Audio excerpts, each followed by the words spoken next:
Namaste. Welcome back. Tonight we return to Sri Aurobindo's book, The Mother. And it's a happy occasion. Today is Krishna Janmashtami. It is the birthday of Krishna celebrated across India. And now it is the morning of the 3rd of September in India, and hence is the birthday of Sri T.V. Kapali Shastriya, one of the great early disciples of Sri Aurobindo, who was a tantric, a Vedantin, and an integral yogin. You can find many of his books still luminous and mellifluously written. You don't necessarily have to pay for them. I'll give you a tip. You can go to archive.org, O-R-G, and find many of his works available there in their original edition.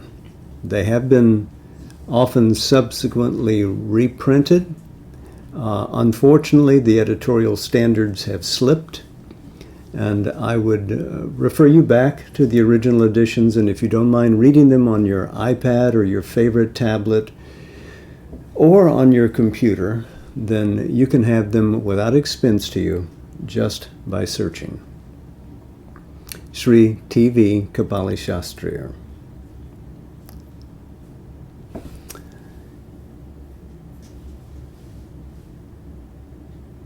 Last week, we were noting that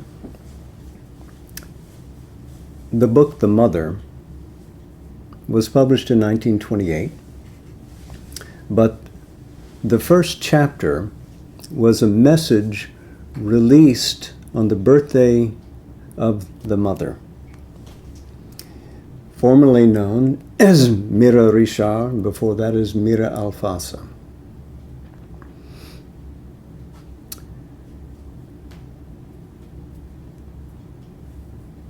It was the first signal occasion that Sri Aurobindo had the chance to prepare something to put before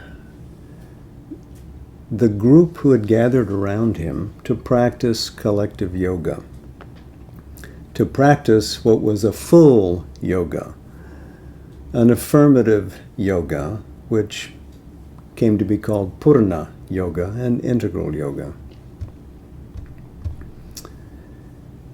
It was consequent to earlier events. You'll remember that Mira, who became the mother, had come back to Pondicherry to rejoin Sri Aurobindo in this large, world-changing effort in April of 1920. She stayed behind the scenes for a long time. Sri Aurobindo was at the front. Slowly that dynamic began to shift. He receded more and more, giving way to her, and she came forward and effectively had been given charge of the conduct of that community by the time of his birthday in 1926. A few days after, perhaps, she essentially took it over, and then fully took it over on the 24th of November 1926, when the consciousness of Krishna, representing the overmind as it presents to the universe, the Anandamaya, the world of delight, came flooding into Sri Aurobindo's physical consciousness. He would later clarify that it was not the complete, the perfect over-mental creation in his physique at that very moment, but essentially so, that it was substantially true.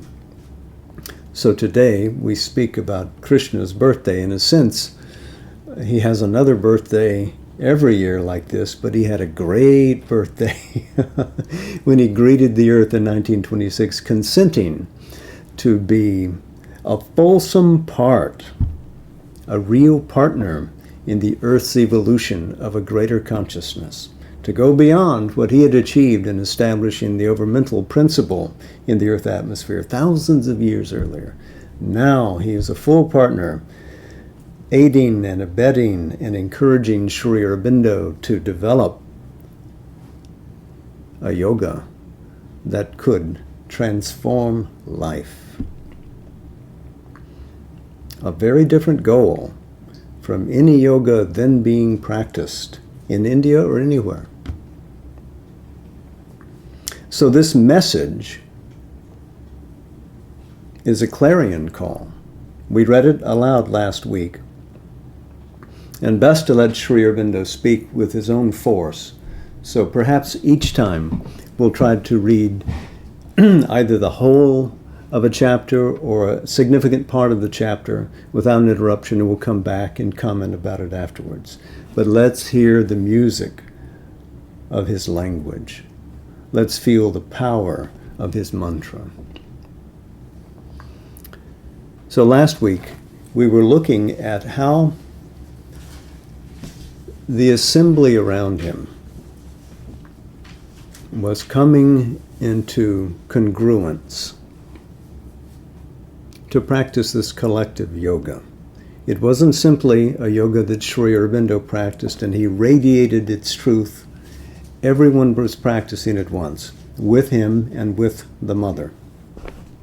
Not everyone had a clear understanding of who she was or what she represented. But it was clear that they were a cohesive group. There were around 24 people when the Siddhi occurred, the fulfillment occurred on the 24th of November. She writes to her son Andre a few months later, in January and February, that now there are about 30. So already the ashram is beginning to grow. The sense of what Sri Aurobindo had achieved had been communicated to aspirants in Bengal and Gujarat and elsewhere, and they were beginning to petition for permission to come. May we participate in this yoga? Mother and Sri Aurobindo carefully assessed what is the nature of the consciousness, what is the nature of the capacity to endure a very arduous yoga.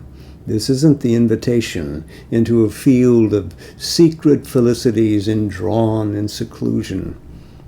You're practicing yoga in the raw currents of life's largest streams. So you'll feel the turbulence of life. Do you have the force within? Do you have the vehicle prepared to take this yoga up? Some would come and some would go. Not everybody came to the ashram and remained for the rest of their lives. If you've had that notion, please set that aside. There are many who came and found that they could not practice this yoga. They really sought something else or felt keenly the call to go back to family. So this clarion call that is issued on the mother's birthday says very little about her, but very much about what is the real work. And you can see that without even defining it at first, the whole project is about transformation. Let's look at the language again. This is about the urgency of this collective effort. There are two powers that alone can affect in their conjunction the great and difficult thing which is the aim of our endeavor. a fixed and unfailing aspiration that calls from below, and a supreme grace from above that answers. What a sentence. The fixed and unfailing aspiration. We've just read The Life Divine. Do you remember the title of the first chapter? The human aspiration. Without that aspiration, there is no movement. If there is nothing stirring within the earth, then there is no advance in consciousness, in the evolution towards divinity. The human power of aspiration is a partner in this endeavor. The other, a supreme grace from above. Now, we can use Sanskrit words if we like. One word for aspiration is abhipsa. A word for grace in Sanskrit, well, there are several really, anugraha, which means to reach out and grasp. That which comes and picks you up, that plucks you out of difficulty, that holds your hand and helps you along. That is a term that is very familiar to those who read the Bhagavata Purana. The term that appears more often in the Bhagavad Gita, however, is prasada. And prasad is something that, of course, ashramites are very familiar with because they all hold their hands like this and receive prasad. They get something that they like. They collect some felicity. But prasada has two sides to it.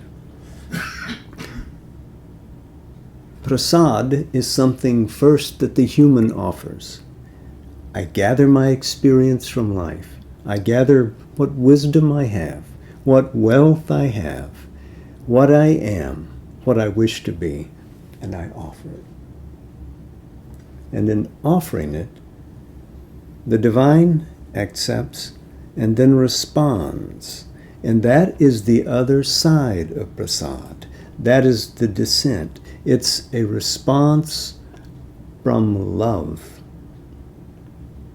A response that enlightens, ennobles, felicitates the person who is waiting to receive.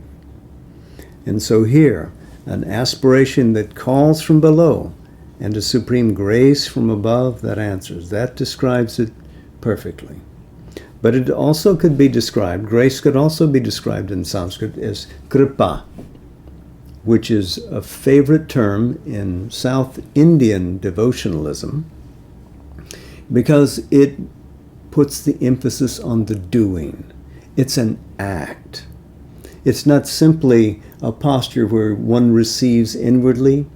It's a force in progress. And so all of these things can answer to what that grace is in a way. But Sri Aurobindo has written the term grace in English. So let's take it at that and feel it, and we come to know it best when we experience it. Remember, that's the watchword of the Life Divine. It's a wonderful thing to study and to develop philosophic discrimination and to see a truth. But until you have experienced it, until it's real to you, it is incomplete. Incomplete. That's the first sentence. But the supreme grace will act only in the conditions of the light and the truth. It will not act in conditions laid upon it by the falsehood and the ignorance. For if it were to yield to the demands of the falsehood, it would defeat its own purpose. Now, Sri Aurobindo is not writing philosophy in this message. Even the 24 or 30 people who were present for the distribution of this message may not all have gone through his Life Divine Synthesis of Yoga essays on the Gita, which existed there as sets of the Arya in those days, unrevised, but still there. Not all were trying to understand Sri Aurobindo's philosophy, but here he has expressed something that he unrolled in the Life Divine over the course of hundreds of pages. The grace from above is not something that comes from the top of our mind. It comes from a region of a true consciousness. And when he says it will act in the conditions of light and truth, it means in its own conditions. For that grace to act, for us to call it and receive it and have it become fully effective in us, means that we have to set the conditions for it here, that we have to establish the principle of light and truth here, as opposed to falsehood and ignorance. Well, fortunately, Sri Aurobindo has not left us wondering about what this means, because he's written about it in his correspondence. So I will take the opportunity to read his explanation. Falsehood and ignorance.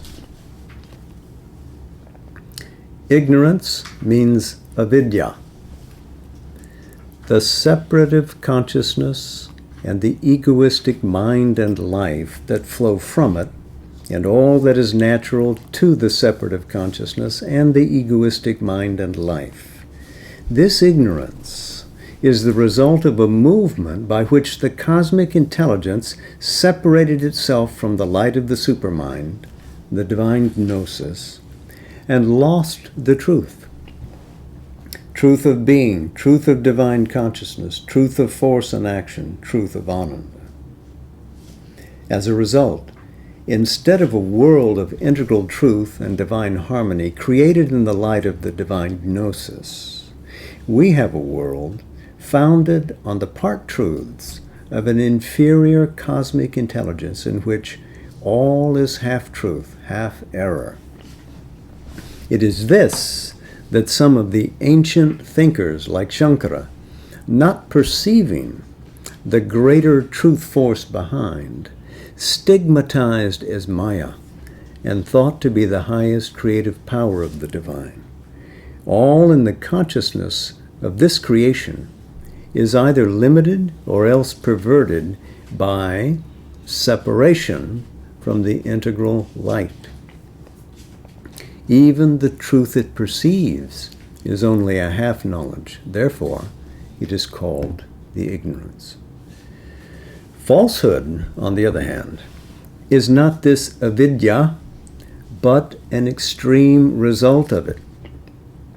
It is created by an asuric power which intervenes in this creation and is not only separated from the truth and therefore limited in knowledge and open to error, but in revolt against the truth, or in the habit of seizing the truth only to pervert it.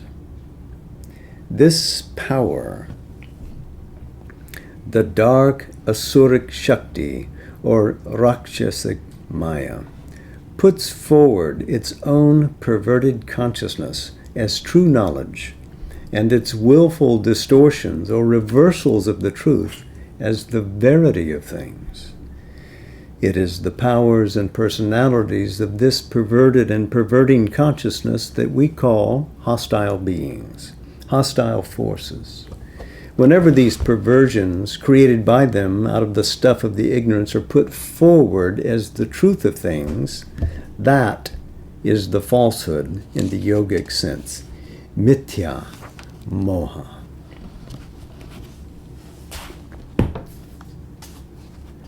So, the supramental consciousness is in its own realm a vast and perfect creation.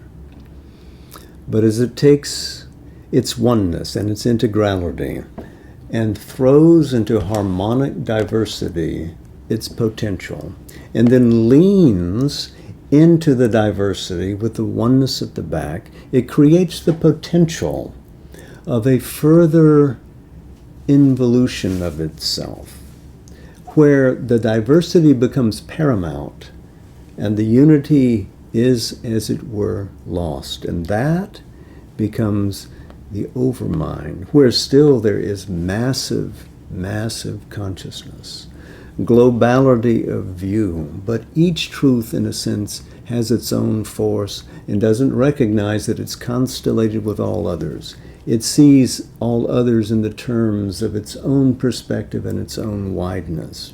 And so, as the evolution or the involution continues, you see this separative force continue to enact itself and arrive at farther and farther ranges of extension, but having lost the intimate oneness that truly binds them. Can it ever be lost, really? No.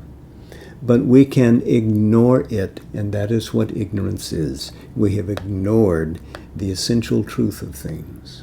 And now, having ignored it and allowed that involution to proceed into the inconscient, the whole process of evolution is to build up and recapture it an element at a time. So we begin materially, and then we live vitally, and then we begin to think mentally and bring all of this back into an upward moving fusion. Still disparate, still discordant, but looking for harmony, looking for that delight, looking for that luminous world. Called to it. We're restless. We can't seize until we get back to that. So, still we work upon it. And yet, ignorance has its sway. And the powers that recognize that they succeed by division, well, they seem to be in charge of the world. And they seem to take this form and that form. Really, their formation is in consciousness. And we call them by these great names. Asura means the elder one, the elder gods who had great power. Original emanations, as we'll talk about later, coming from the mother, and she has to put forward other children to do combat with them and sustain the ultimate harmony that the cosmos intends to achieve. We won't get lost in a discussion about these powers and appearances right now, but let's read farther. So avidya means not knowledge, right? So that is ignorance. Mithya means falsehood. That's an actual mistake based upon ignorance. These are the conditions of the light and truth, the sole conditions under which the highest force will descend. And it is only the very highest supramental force descending from above and opening from below that can victoriously handle the physical nature and annihilate its difficulties. There must be a total and sincere surrender. There must be an exclusive self-opening to the divine power. There must be a constant and integral choice of the truth that is descending, a constant and integral rejection of the falsehood of the mental, vital, and physical powers and appearances that still rule the earth nature. So our Dr. Rastogi, after our first session last Sunday, sent me an email to clarify if this physical nature that is described here refers to the material world and not to what would correspond to the same thing in the higher nature. He's correct. This is an element referred to here in what in Sanskrit we would call prakriti. The higher nature, the supreme nature, is para-prakriti. So there is a distinction, and we'll be coming to that in subsequent pages. So here, surrender, self-opening, choose the truth, and to reject the things that would pull you towards them into a trap. You remember the conversation that Yama had with Nachiketas in the Katha Upanishad, where he, the Lord of Death, tries to get Nachiketas to accept a very appealing offer. I can give you kingdoms, I can give you beautiful wives, I can make you wealthy. Don't ask me this question about the nature of eternity. Why the soul is immortal. Please let me seduce you with these things. And Nachiketas says, no. There will never be anyone like you again to teach me. This you have promised, and this I ask. And then Yama, pleased with him, says,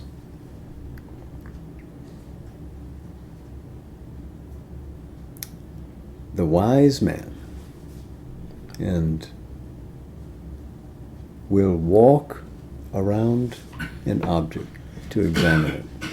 He will discriminate between the pleasant and the good. He will walk all the way around before he chooses to know what it is that he's looking at. And Nachiketas, you have so chosen. And because you cleave to truth, I will teach you. And then he teaches him both the nature of the subtle worlds, the truth of the cosmos, and the truth of the essential reality from which the cosmos comes. And he said to Nachiketas, would that I could always meet such a one as you, Nachiketas. That aspirant is rare. Sri Aurobindo, here in this passage, is calling for his aspirants who have gathered around him to really practice the yoga that he intends. The whole thing, this aspiration and grace, aim at transformation. He is not going to be content with a Vedantic solution to the world problem, to realize the essence of Brahman and then quit the cosmos. Sri Aurobindo, as you can see, is insisting that we descend into the nadir of the difficulty and wrestle it out. Here's something interesting. He writes about the supramental force descending from above and opening from below. This is his message, 21 February 1927. In what we commonly call now the record of yoga, he had a note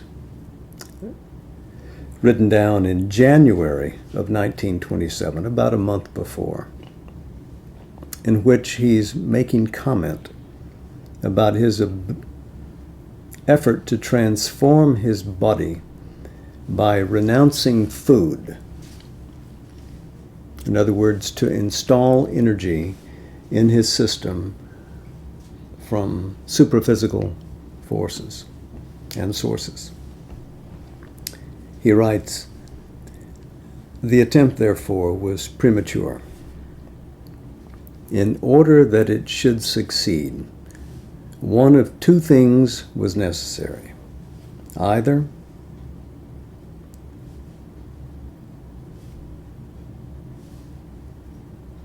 a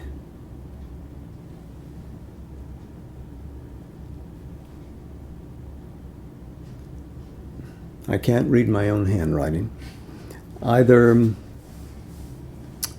a right entire knowledge and process, or else the divine grace supporting a complete descent of the highest supramental truth and a complete ascent to meet it of the supramental from below. So in other words, in both of these passages, his letter to himself and this message to his disciples, the idea that there is a supramental force that must come from the highest heights above and from its hidden recesses below, the same supramental, and where they form a nexus, that will annihilate the difficulties.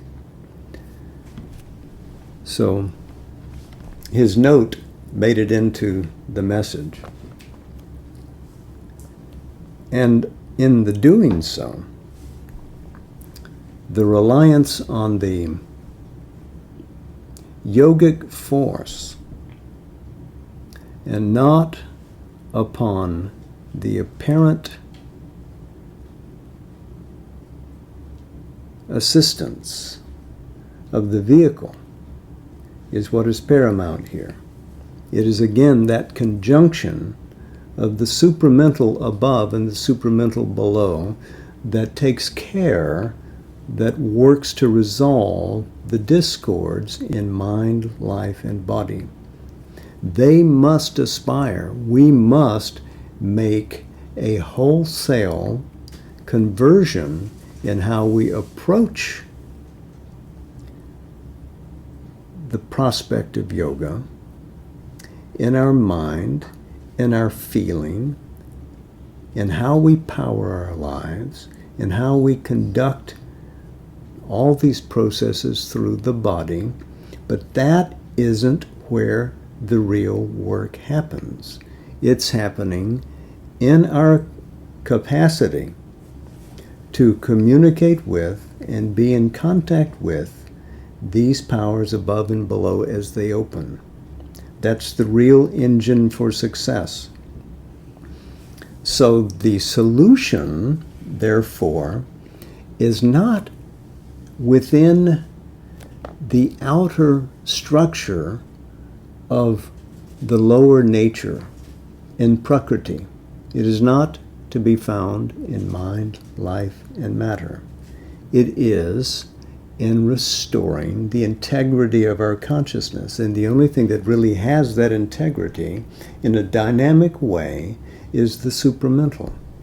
It originates that in taking the infinity of Satchit Ananda and distributing it into harmonic cosmos above. It has to create that here. And it can only create that here if the supramental rises from behind its masked zone of defense in this world. So the supramental is already here. It is that that unmasks it as it wishes to emerge. Does it make sense to you?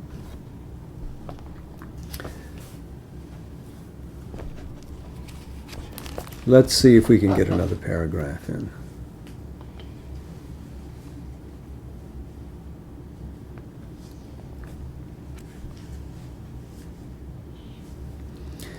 The surrender must be total and seize all the parts of the being. It is not enough that the psychic should respond and the higher mental accept, or even the inner vital submit and the inner physical consciousness feel the influence. There must be in no part of the being, even the most external, anything that makes a reserve, anything that hides behind doubts, confusions, and subterfuges, anything that revolts or refuses. So he's writing to the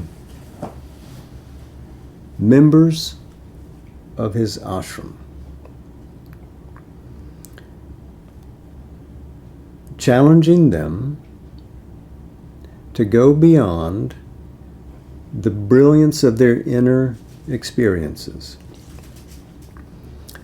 You'll remember, if you've read Purani's descriptions of the context of the evening conversations that he wrote down, if you've read what was going on in the life of the ashram in Anil Baran Roy's notations, or Pavitra's notations, that there was no dearth of experience, that there were many people who had registered strong periods of illumination, even realizations.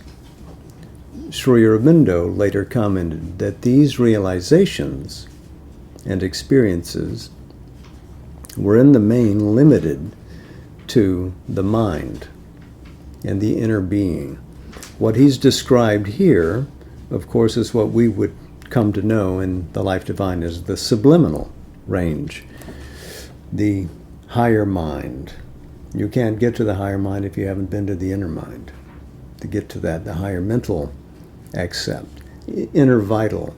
Most people live in the surface vital. To discover and find the true vital within is to push inside, to get through that velamen that separates the outer construct of the personality from the realities of the subliminal nature which lie within and which can enrich our life in every way. And then, of course, the inner physical consciousness. One can feel the gladdening effect of a wide consciousness, the impact that it has on the body, the capacity that comes into it. It can work indefatigably. It can be happy. The body becomes aware of its own possibilities, no more dull and inert and simply a slave to the will of the vital or the behest of the mind. All of these things are important, but that is not what Sri Aurobindo is interested in. He's interested in a wholesale change, that the surrender that he spoke about at the beginning has to seize all the parts. What is this surrender? A sincere surrender is the offering of the whole nature.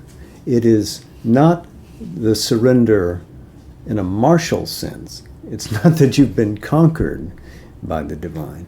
It's that you've recognized that you are a part of that.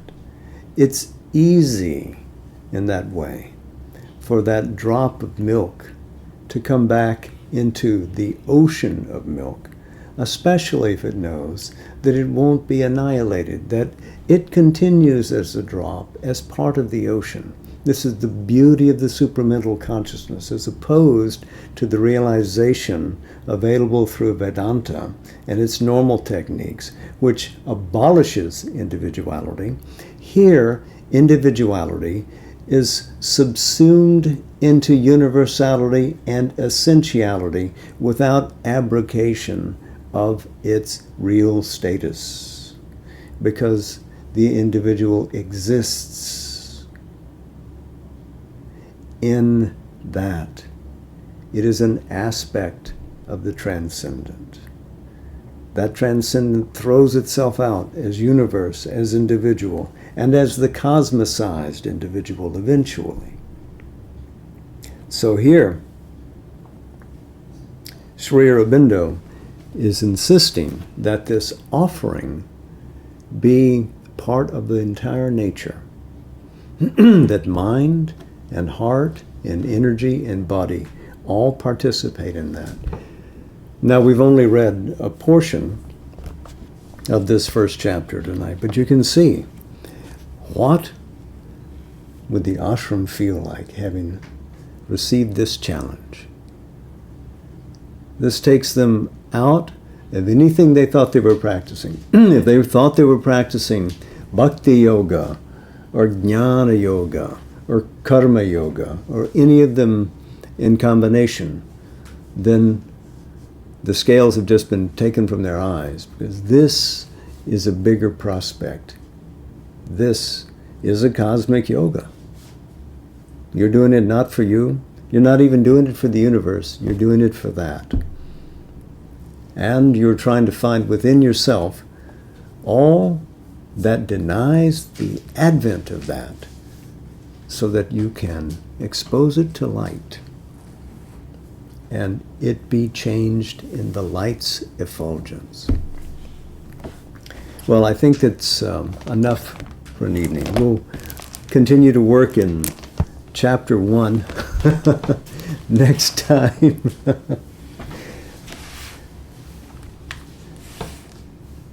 And again, if you have questions, you're welcome to send them to me by email. And I will never blame you if you desist from joining us, although we delight in having you with us. I think I'll read a passage from Savitri tonight.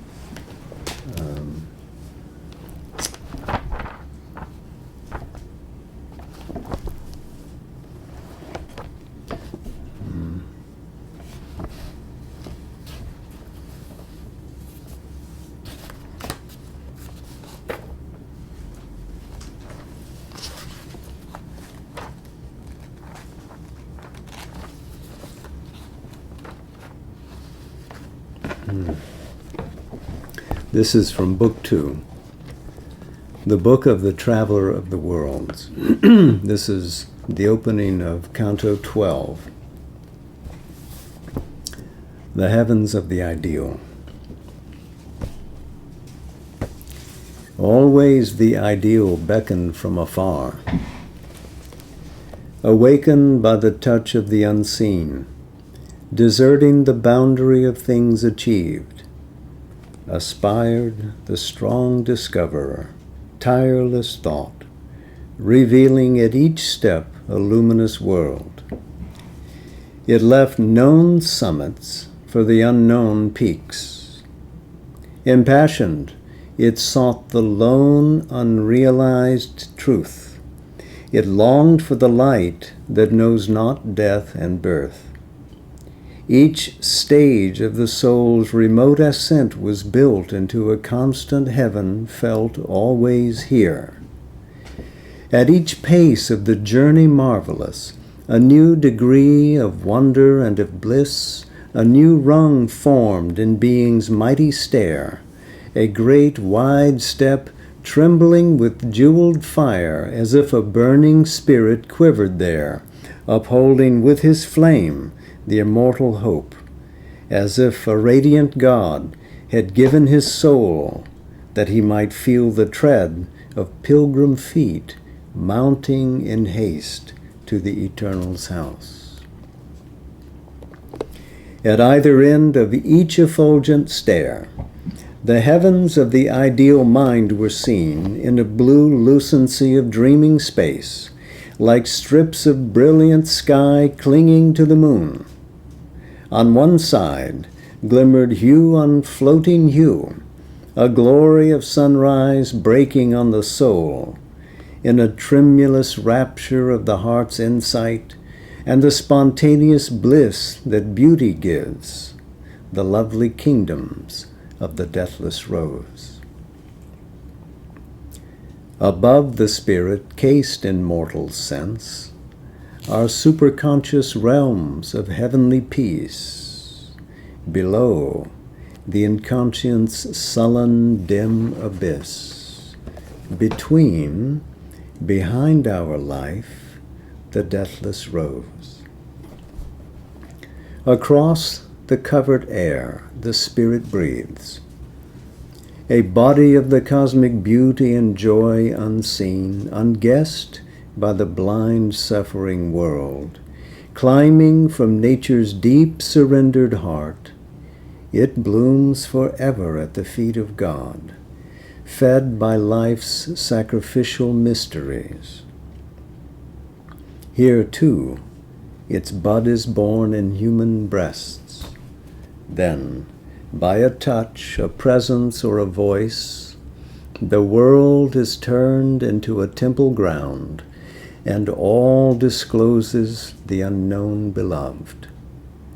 In an outburst of heavenly joy and ease, life yields to the divinity within and gives the rapture offering of its all, and the soul opens to felicity.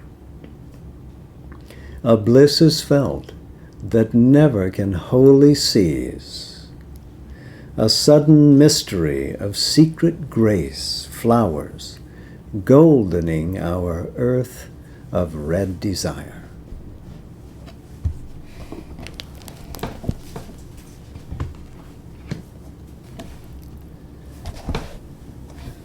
Thank you again for coming. Namaste, Jai Ma, and much love